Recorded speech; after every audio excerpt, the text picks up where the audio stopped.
Guys,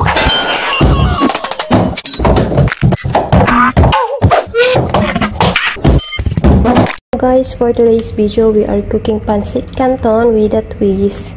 So, meron tayong ditong 2 pack of pancit canton, fried noodles, chili mansi, and we have here onion, garlic, green bell pepper, celery, and carrots. So, yan.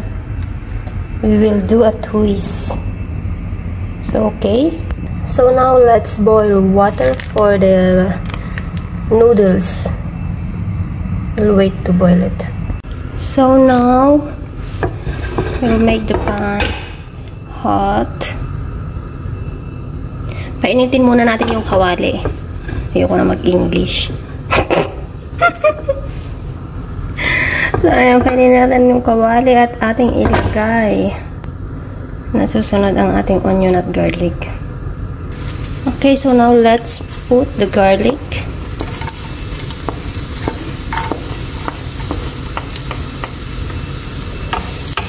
Need to salt. Atin mo nang iluto.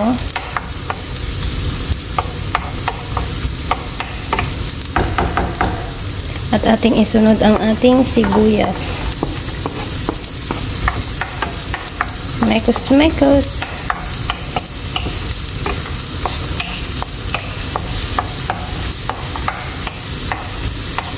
So ayan, you can see, as you can see, isot lang natin siya.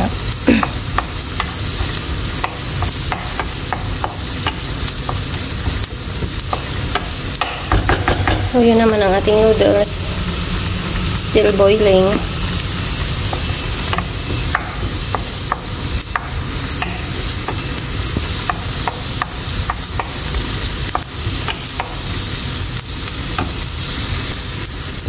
So, it needs to be brown a little. Kailangan muna natin siyang i-brown ng kaunti.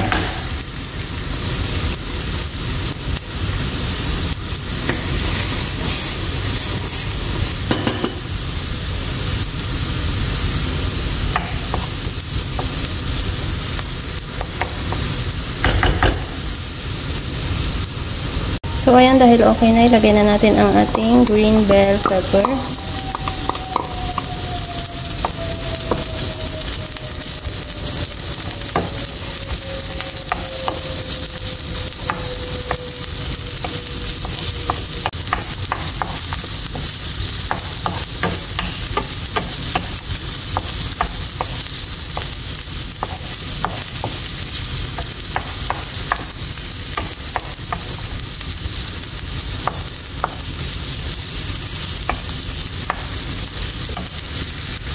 At isunod natin ang ating carrot. Grated carrot.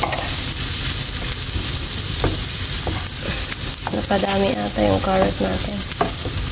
Or it's okay. Because gulay is better.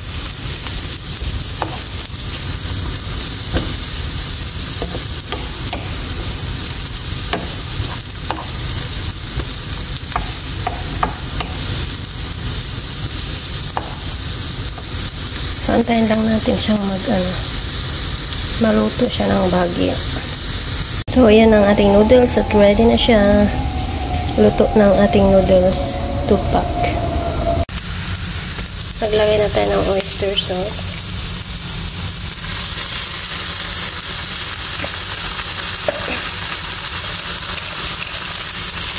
At kaunting magic sarap. Yan lang ang ating panluto sa ating gulay.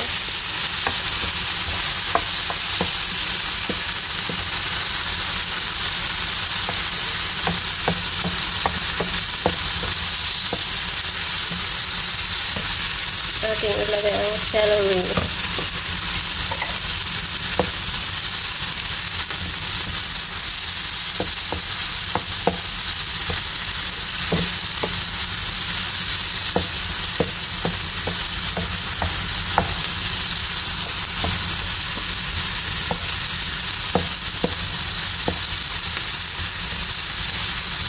So, ayan, pwede na natin ilagay ang mga seasoning.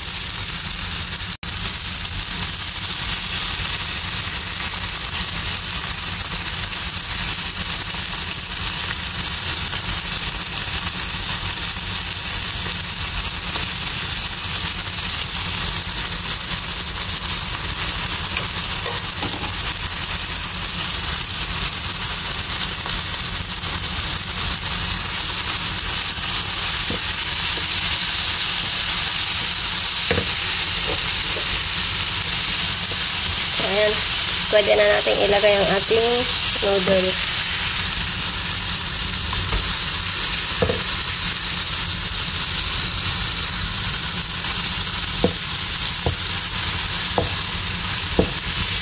Ayan, nakakagutom na. So, tiyan. Ito na ang ating pansit canton with a twist. Yummy!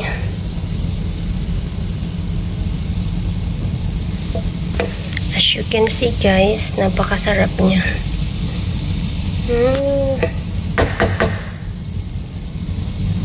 Thank you for watching.